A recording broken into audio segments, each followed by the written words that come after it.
Being an island, Ireland has a special relationship with its shores. From coastal towns drawing residents from all over to the thriving fishing industry.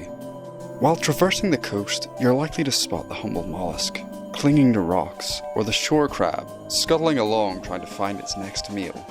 Out of all of this wildlife, none has quite the same level of personality as the seal.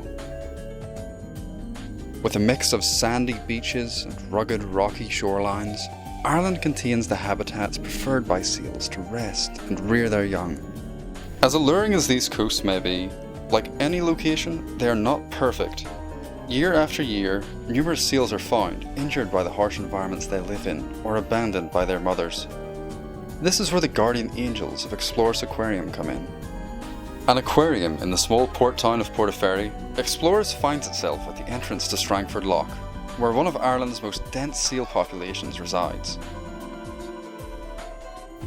Caring for all animals in their walls, a particular focus is on their mammalian inhabitants. With a small community of seals calling the aquarium their home, they are not permanent residents.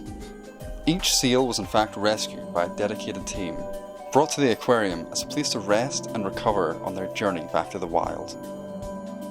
A team headed by Peter Williams, curator at Explorus.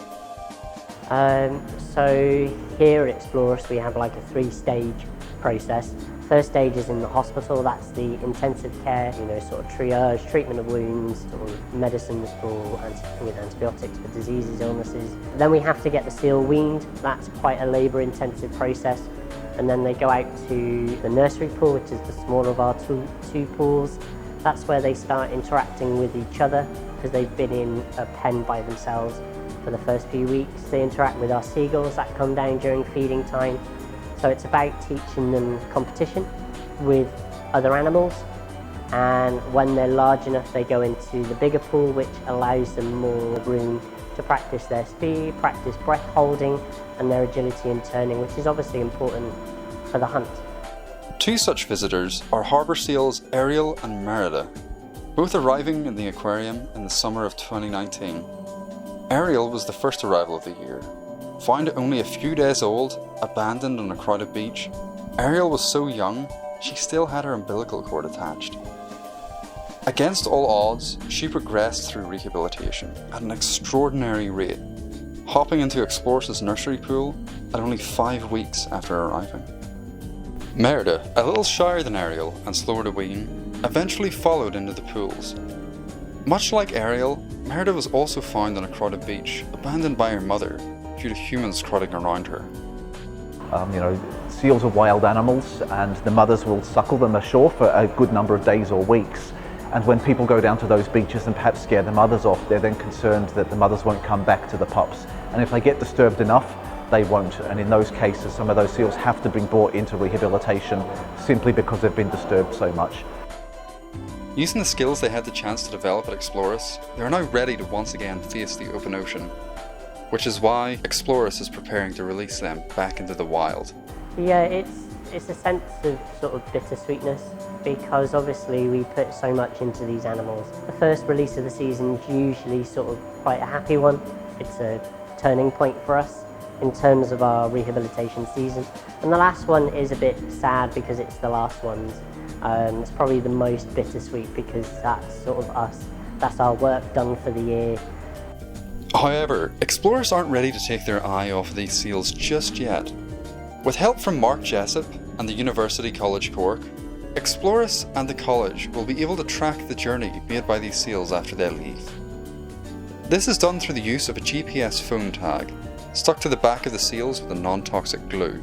The tag is held in place for months before falling off as the seals molt and grow new fur.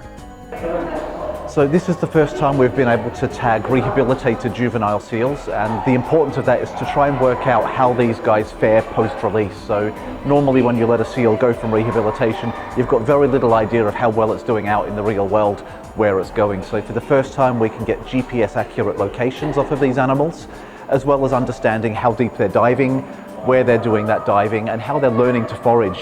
So we can get really good information about how these animals are faring post-release to help justify the whole sort of rehabilitation program. With the girls tagged, they are given one final weigh-in and loaded up to be brought to Knockanelder Beach.